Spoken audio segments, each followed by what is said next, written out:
Time for another edition of Dino Tracks. I'm pleased to be joined today by Freya Szmidt from the Dinos track and field and formerly women's basketball teams. Freya, thanks for taking some time today. Yeah, thank you for having me. First question, just kind of a basic one. How are you right now? I know it's been a little bit of it's been a tough few weeks for a lot of people with everything happening in the world. How are you? Thank you for asking. I'm good. I mean, I'm very busy, so it's nice that I have lots of things to put my energy into when I'm not feeling on top of things in terms of my mental health. But, you know, like you say, lots is going on, lots of change, lots of resurfacing of everyone's past experience, present, pandemic, Black Lives Matter, you know, a lot is happening. But I think it's all things that are leading towards us learning so much. We'll dive right in on that topic, because we have seen a lot of athletes and our alumni and a variety of people adding their voices to the conversation about anti-Black racism. And over the last several weeks, I know you've been heavily invested in various ways in that conversation. From your perspective, what are some of the concrete steps that you're hearing that organizations like ours can start to take to start to combat this racism that, you know, we're all acknowledging? Mm-hmm. I think it's quite interesting because there have been many populations who didn't know how racist the world was due to their own privilege, and I think there's been a lot of shedding of light in this realm, which is very important. And in terms of concrete steps, I think the first one is always, you know, there's things going around to normalize the notion of accepting that when you have an opinion on something because you're ignorant to certain things, you learn more, and normalizing that changing of mindset, that changing of opinion, rather than, you know, there's a lot of cancel culture going around, and I do see the one side of it where you have to cancel that unhealthy conversation. You have to cancel the racism, but I think that there's a different side of things when people are being heavily bashed for not knowing. But I think the first step for everyone is to accept and acknowledge their ignorance. I have to do that, you have to do that, everyone has to do that. So I think it's something that it sometimes goes without saying, but I think first concrete step for sure for everyone is to be open-minded and to acknowledge what they don't know, and to be okay to admit that they don't know everything. I don't know everything. I've learned so much these past few weeks, you know? So, and another concrete step is interesting. I work at an Earl's, if you will, and a lot has happened within that company, you may have heard, and they are creating anti-racist promises and anti-racist initiatives, and they've had a ton of backlash because they did host a meeting that didn't go well.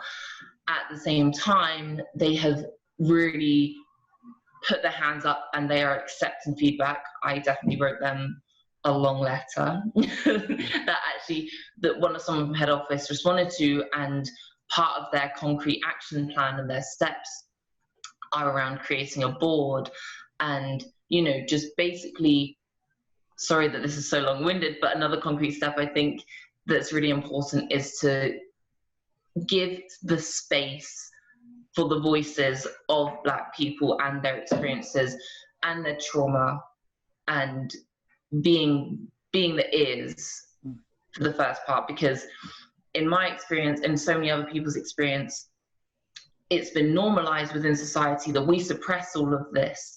You know, we don't speak about this, we normalize it, and we keep everyone around us comfortable rather than calling out, rather than challenging. And I think that another concrete step for sure is to challenge in every way. So yeah, that's a very long-winded way of saying a few concrete steps in my mind.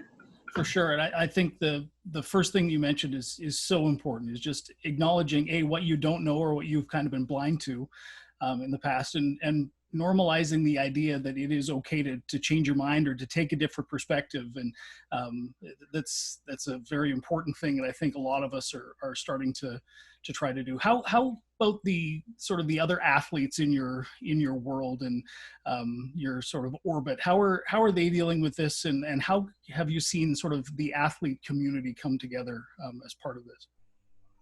It's interesting.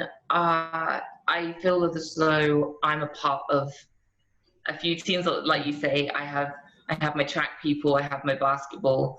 I'm close with other sports too. You know, there's football guys I'm really close with, and it has been such an opportunity for us to recognize and really celebrate the color of our skin.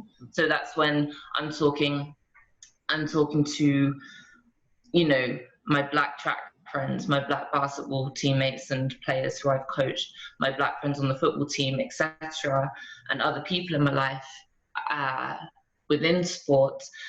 And it brought us together, firstly because we were really struggling, you know, especially when everything was happening.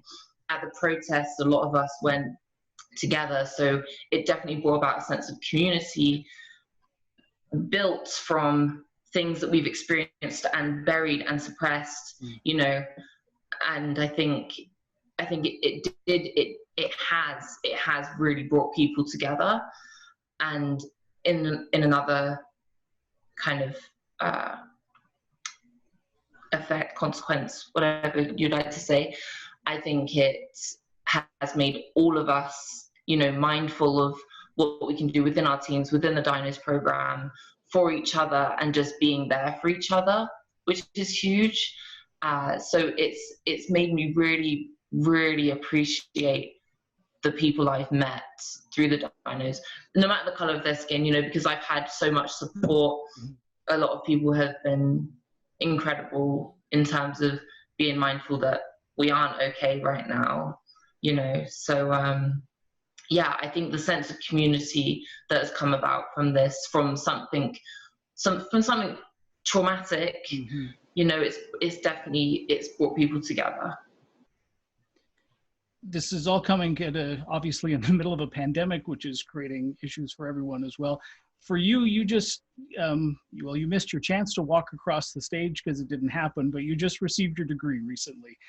Yes, I did. Personally, for you at this point, how are you feeling about, you know, looking back at your undergraduate time and sort of what's next for Freya? It's funny you say that. Yeah, I kind of, I celebrated, I almost forgot to celebrate that I'd graduated with everything going on, you know. My mum and my sister were like, Freya, you have to go at least get a bottle, have dinner with your housemate, you know. And I was like, okay, I guess, yeah, I will do that.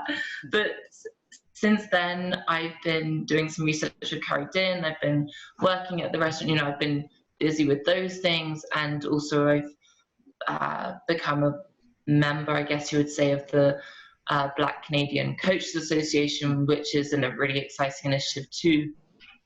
And so all of these little kind of initiatives and jobs are all coming about, but at the same time, I'm in limbo because I'm waiting for my next visa.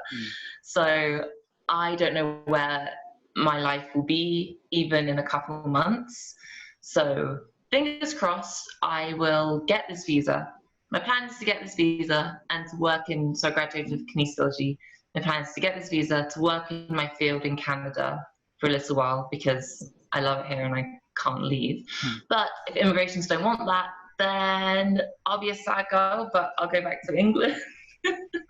But basically my plan is to work in my field wherever I can, and then and then I would love to keep coaching, keep running track if I can, play basketball again if the old shoulder lets me. So yeah, very, very vague plans right now, but I'm trying to go easy on myself and not be too OCD about the plannings of my life. Sounds good. We're all kind of in that state of limbo right now, right? So absolutely. understand how that is. Well, listen, we could go on for hours about this, but we don't have too much time. We really have just scratched the surface, but I look forward to speaking with you again and continuing this very important conversation. Thanks so much for your time today. Thank you so much.